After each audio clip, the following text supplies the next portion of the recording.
Hi, my name is Louie Favela. I'm an assistant professor of philosophy and cognitive sciences at the University of Central Florida.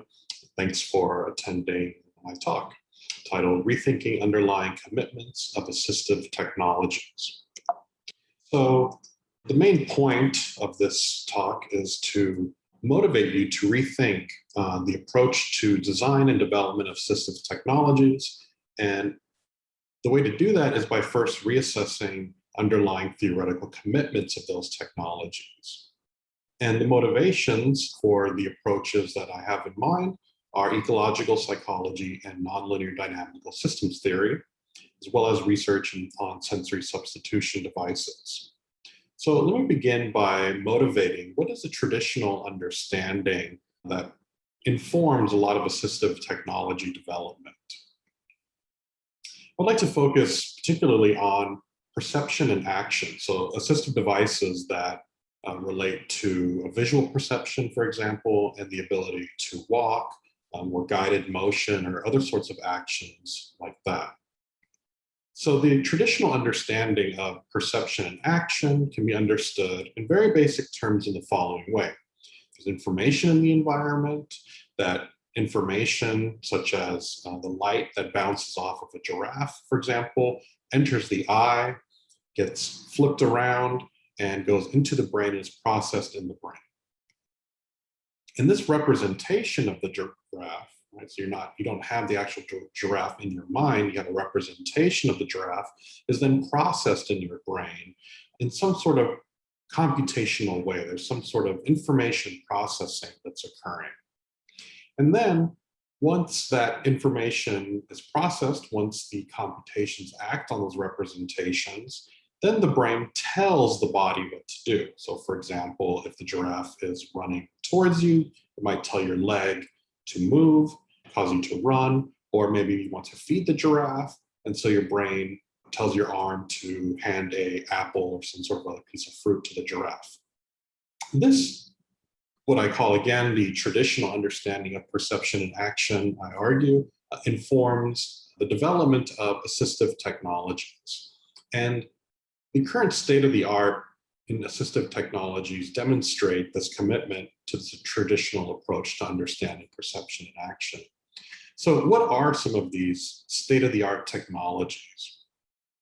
One, for example, is in the form of brain-computer interfaces. So these are devices that are implanted into the cortex of someone who's perhaps quadriplegic or paraplegic, and then via some sort of computational process that occurs, that device is able to translate neural signals or brain signals in a way that allows the person who has the implant to control something, such as a robot arm in the picture on the right, or perhaps to allow someone to type words out, such as the picture on the left.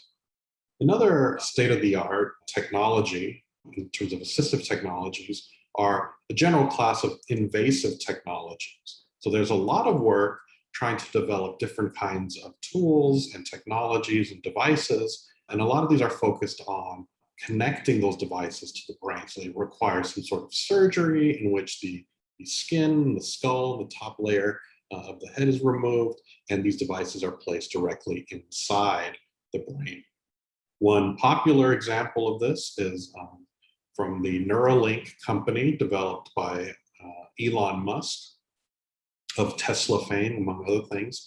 And this device is a type of invasive technology in which a robot surgeon, depicted in the bottom right picture, would remove a flap of skin and skull and then place this device into the brain. So this would be another kind of brain-computer interface. This is an invasive technology, as opposed to a non-invasive technology that, for example, does not require surgery. And another third form of state-of-the-art technologies that I think are quite popular is machine learning and deep learning. So these are different kinds of software processing systems that take information, and then they have different layers of processing.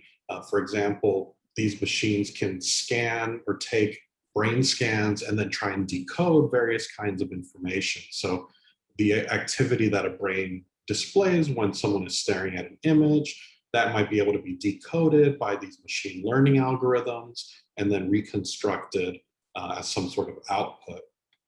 Now, this relates to assistive technologies in that these machine learning or deep learning types of algorithms are often the ways in which some of these invasive brain-computer interface technologies process brain signals and allow them to power devices such as a leg or a wheelchair, or in some of the previous images, an arm that allows someone who perhaps is quadriplegic to grab onto a bottle, or someone to type on a computer screen.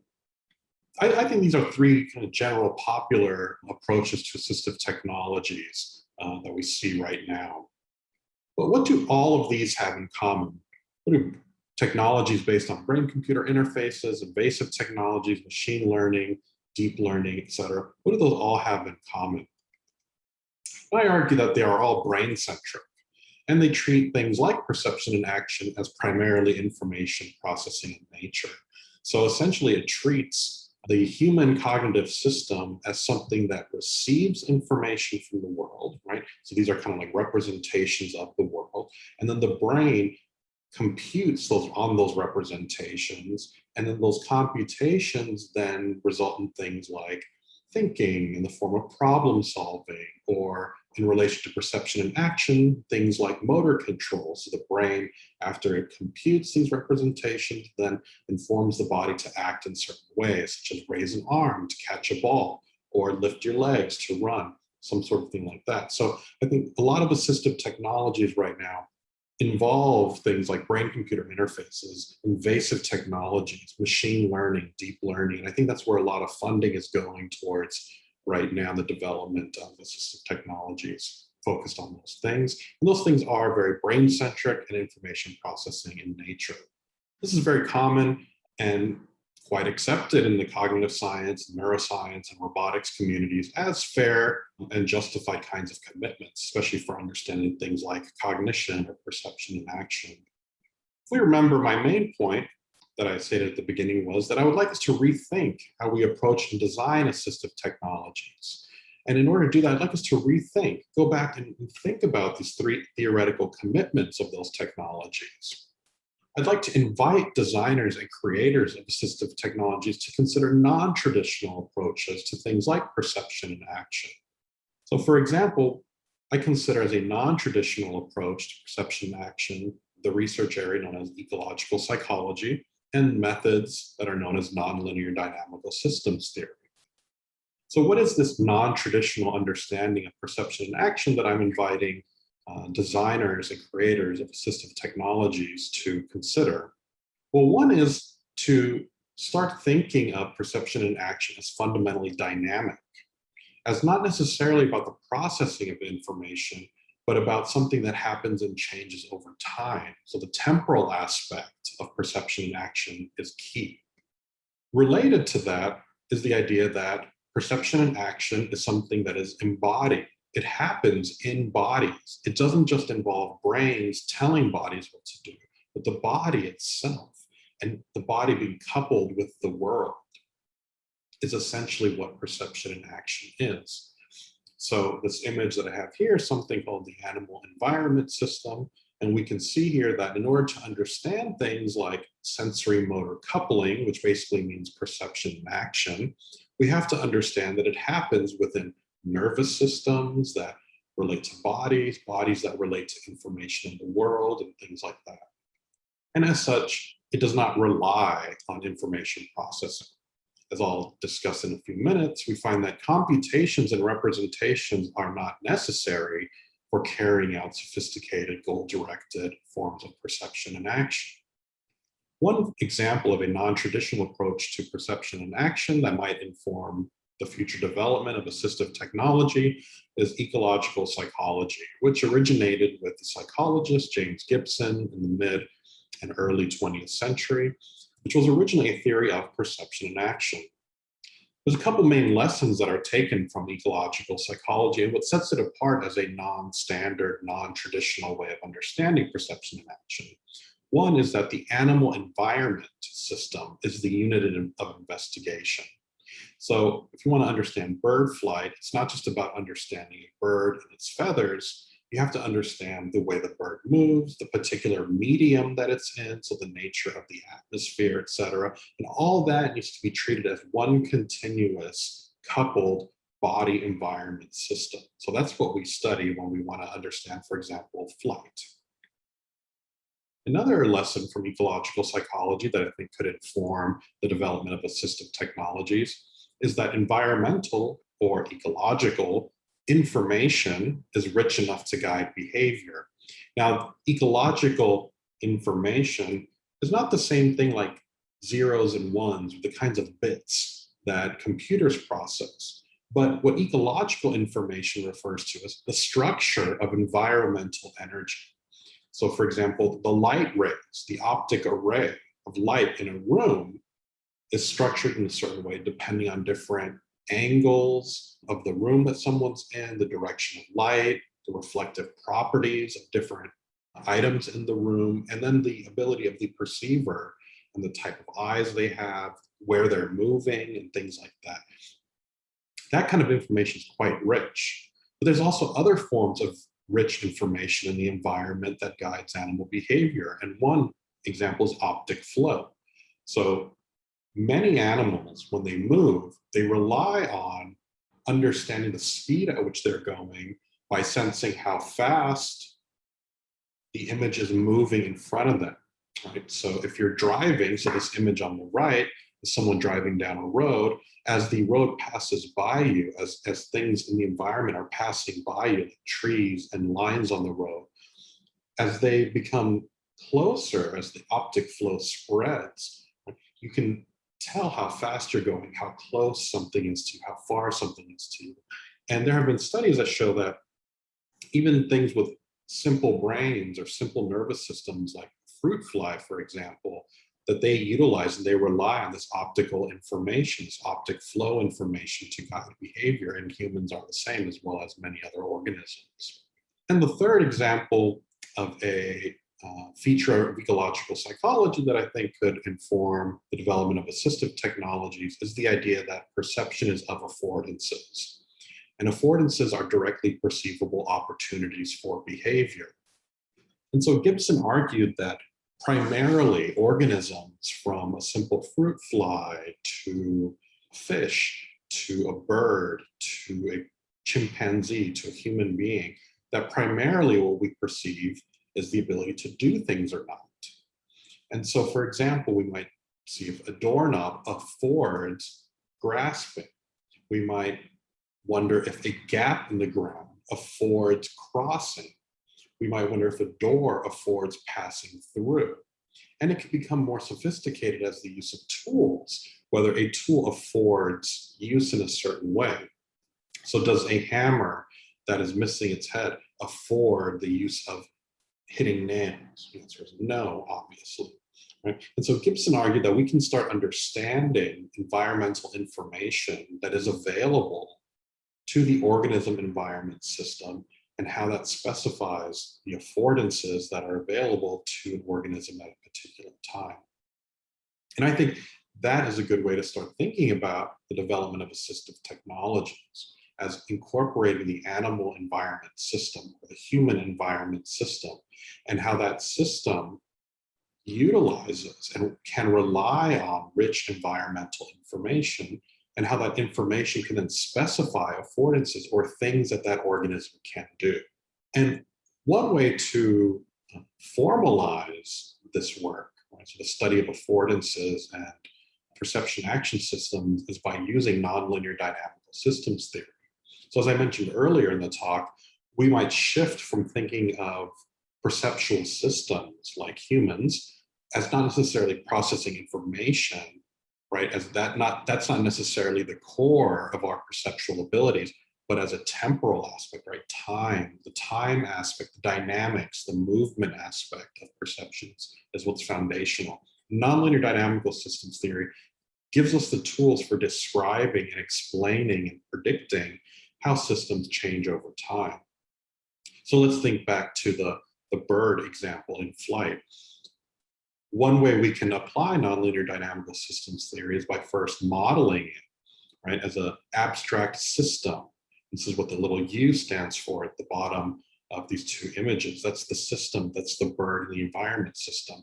And then we can model A as the animal, E as the environment, S is the sensory stimulus that comes into the perceptual system, that is the bird's eyes. And then the motor movement that responds to that information. So if maybe a mountain is coming closer, or a tree is coming closer, and the sensory stimulation and the optic flow, then the bird is going to change the angle of its wings so that it doesn't crash. And then we can model these, with differential equations. Differential equations capture how systems change over time. And one of the nice things about nonlinear dynamical systems theory is that we can use these coupled equations to model coupled animal environment systems. And what's really kind of cool about that then is that we can mathematically model and analyze the animal environment system as one system, such that changes to one aspect of the system, such as the environment, will have an effect on the animal always, or changes to the animal will always affect the environment and vice versa. So ecological psychology in the past few decades has come to often integrate dynamical systems theory as a way of modeling these animal environment systems, these animal environment interactions, and how they change over time. So what's one way we could apply this non-traditional approach to assistive technologies? I think one way is via the development of sensory substitution devices. So a sensory substitution device is essentially a tool of some sort that allows you to use one sense instead of another. So for example, whereas reading is commonly done with visual information through the eyes, Braille allows one to use haptic or touch information to read. So it's substituting touch for vision in order to read. One example of a sensory substitution device is the inactive torch. And what the inactive torch does is it processes distance information and transfer that into haptic information. So what it does is somebody holds it, so it's kind of like a flashlight, and then it has a little cord that attaches to a wrist strap for the user. And as someone gets closer to an object with the inactive torch, then that wrist strap will vibrate more intensely. And the further they get away, the less it vibrates. And so vibrational information substitutes for visual information in that case. In some experimental work that I've done with colleagues, we assessed the ability of devices like the inactive torch to guide perception action in successful ways. And what we did is we had participants in our experiments make judgments about whether an opening, so an aperture, like a doorway, could afford passing through. So could they pass through this opening, through this aperture, without having to turn their body or crash into the sides of it with their shoulder?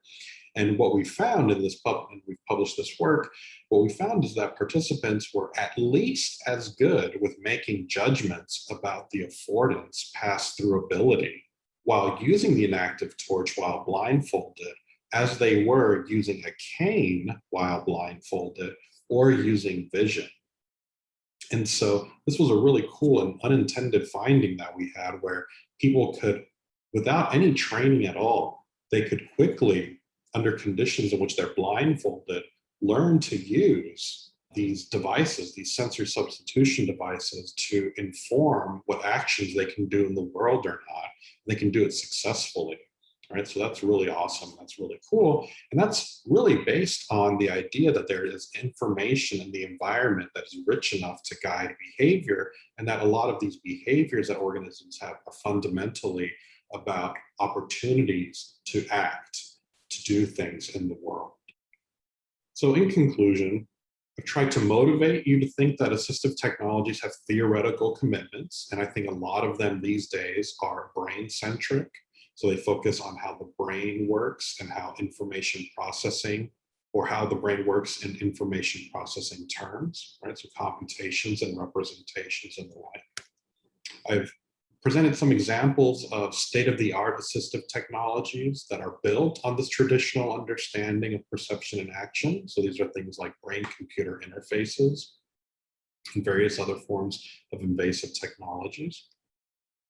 I've presented a non-traditional understanding of perception action and a non-traditional understanding that calls into question the necessity of these traditional commitments. So ecological psychology gives us a way to think about perception and action, not in brain-centric terms, but in terms of animal environment systems, not in terms of representations, but in terms of rich environmental information. I've presented some examples of non-traditional approaches like ecological psychology and dynamical systems theory that have facilitated the development of assistive technologies, such as the inactive torch.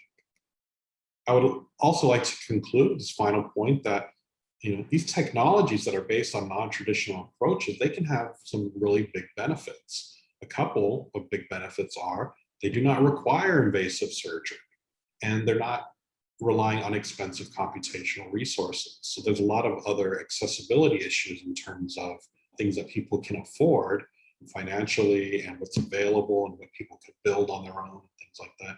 I think some of these non-traditional approaches can facilitate the development of some of these tools that might be more accessible to people. I'm happy to receive questions and comments. Once again, my name is Louie Favela. I'm in the Department of Philosophy in the Cognitive Sciences program, University of Central Florida. Feel free to email me or check out my website. And I would like to say thank you for your time. You have a good one.